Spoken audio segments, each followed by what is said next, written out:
Hi, my name's Phil. I like talking about politics, and in this video I'd like to return to the subject of the bullying culture within the Conservative Party, which has been alleged by some Tory MPs, with developments over the weekend which began as another Boris Johnson scandal could potentially become a source of permanent damage to the party if Conservative MPs do not smell the danger early enough. But first, if you'd like to be notified of daily news and politics, please subscribe to the channel and click the bell notification icon. So this bullying scandal, it's big news, which is why I changed my schedule a bit at the end of last week to accommodate it. But at the moment, it's still centred on Boris Johnson. Yes, sure, the whips as well, but they're under his direction. We are in the hearsay phase of the scandal. That is, allegations have been made. Some Tory MPs have even gone public. Most are still anonymous. Proof reportedly exists, but has not yet been released. Now, what that means is that the three groups of people, in terms of Boris Johnson, can view it in different ways. Those who want to support Boris Johnson will be able to dismiss it as politically motivated slanders designed to keep the Prime Minister down. Or maybe that the behaviour is true, but it's the result of rogue whips, not Boris Johnson. He knew nothing about it, not our Boris. Second, those who are firmly opposed to Boris Johnson will consider it yet another reason why we need to remove him from office with all haste. He's bringing down the reputation of the country, all the rest of it. And then those who are neutral on Boris Johnson, who will think, well, this sounds quite bad, if it's true. Because it's all deniable right now. But then so too was Partygate at first. But if there is proof of any of these allegations of bullying, then all of a sudden, all of the allegations have to be taken more seriously. And when a big one of those allegations is of Islamophobia, as reported on the front pages of the Sunday Times yesterday, then that would be very damaging. In fact, it could be so serious that they will have no option but to make Rishi Sunak their leader to make it all go away. Right now, if Johnson goes before this explodes, the damage you would think will be limited to him, maybe his chief whip, but he won't realistically continue in the job under a new leader anyway.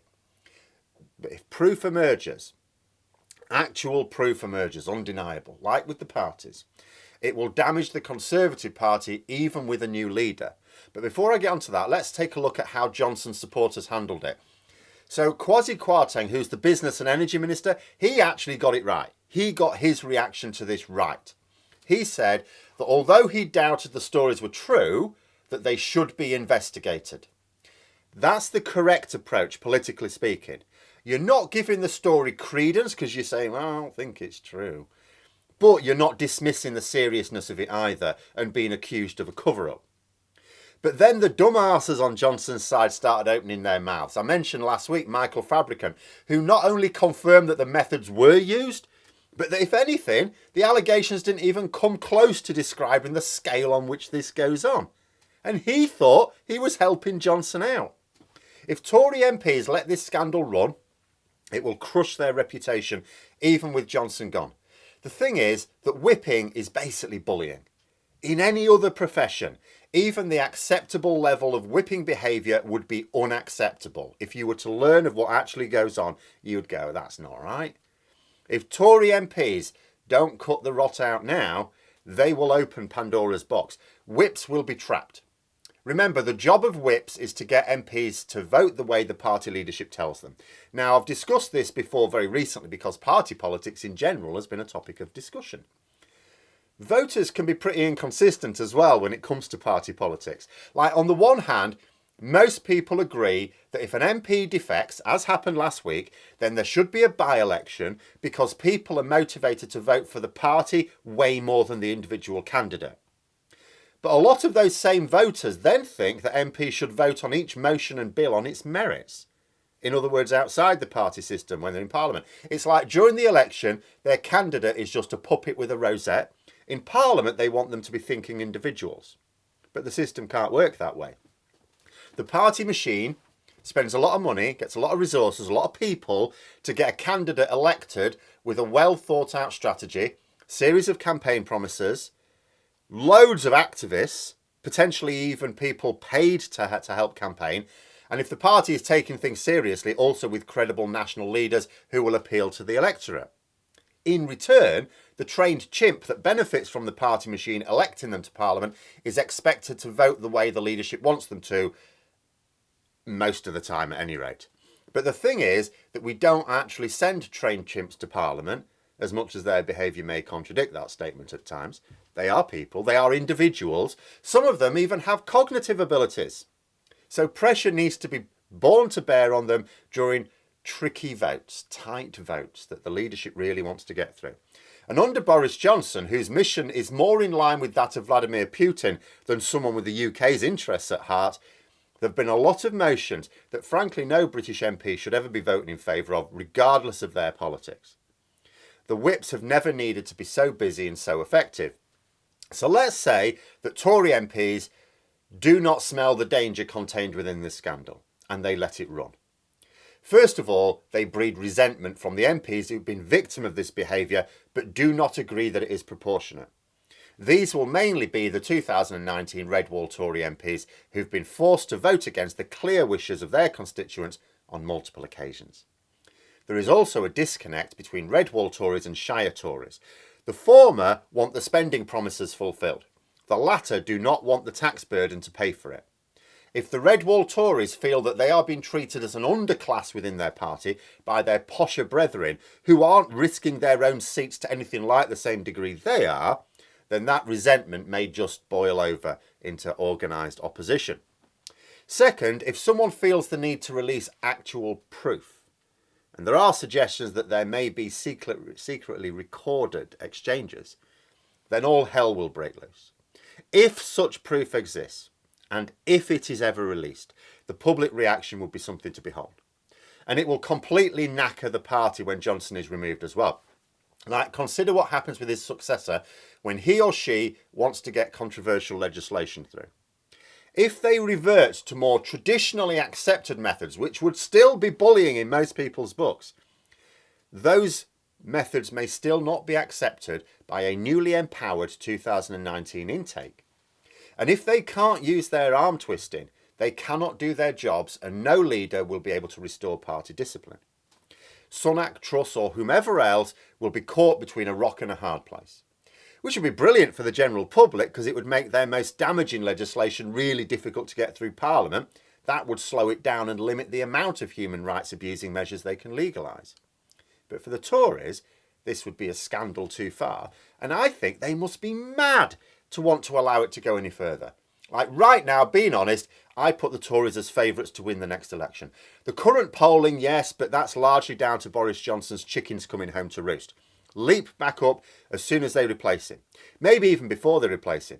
As soon as they just start his timer, as soon as they force him to resign, I expect a bounce in the polls. Labour are not yet forging ahead with their own message. I hope they do. You can say they've shown signs of starting this month, but there's always signs, but it's not exactly powering up just yet. The other thing to consider is that the Conservatives will run the most effective campaign. They always do. Be dirty, dishonest, corrupt, but effective. Even in 1997, Labour won a landslide. Effective campaign, you may think. But the Conservatives cut into their polling lead. It's just that Labour had such a massive lead in the polls before the election campaign, it was still enough even when it was dragged back down. The Partygate scandal doesn't really hurt the wider party's reputation, other than being seen to cover for the architect of it. Like, that's what's doing to the damage to the Tories right now with these parties. It's not that they happened. No one blames most Tory MPs that they happened. They're being blamed for covering for the ones who took part in them.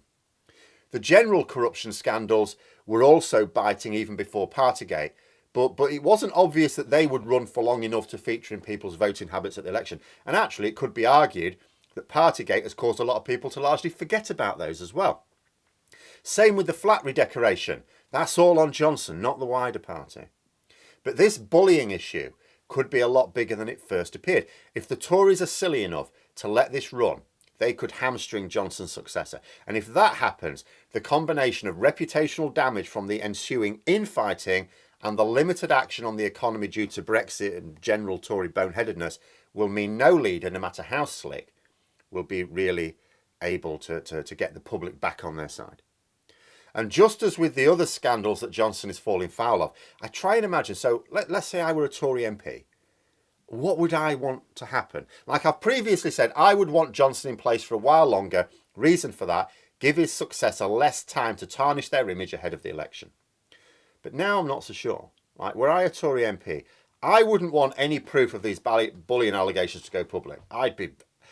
For me, that would be a red line. I would get rid of Johnson tomorrow rather than let that happen. You know, go into number 10 myself, grab him by the scruff of the neck and haul his carcass onto the street, rather than let any proof of that come out. But what do other Tory MPs think? Do they think reports of video evidence are bluffs, maybe? Maybe they don't think it exists. Can they take the risk? Do they think that they could ride out the scandal even if proof did emerge? If so, I think they're being a bit naive. Now, of course, it is possible that even if proof exists, it won't be released to the public. After all, it would, as I say, cause reputational damage to the whole party. And it could be argued that it is not in the interest of the Tory MP in possession of that proof to release it. Because again, that would hurt Johnson and help get rid of Johnson and maybe get rid of this culture that they don't like. But it could also harm themselves and the Tory party in the next election. Unless, of course, it is in the possession of a red wall MP who might, like Christian Wakeford, be thinking about defecting to Labour. Because that's another interesting little play on the old mind there if you're a Tory MP. You may think, it might be a bluff that this proof exists. Or you might think, well, if it does exist, they probably won't release it because that'll cause wider collateral damage. They won't want that. Johnson's probably going anyway. They don't need to release it for that. But we've had someone defect already. There's talk of maybe another dozen red wall MPs willing to defect to Labour at some point. What if one of them's got proof?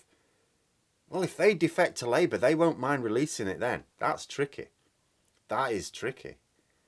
You know, and as I say, at the moment, it could all die down. If the Grey report comes out this week and Tory MPs go, right, that's it, we've looked at your report, we're getting rid of you now, it'll all die down. Absolutely no doubt about that. It'll all die down. But if not, we'll see. But those are my thoughts. Let me know yours in the comments below. Hope you found the video interesting. If you did, don't forget to click the like button if you'd like to support the channel further. Please also click the Patreon link for details. And until next time, I'll see you later.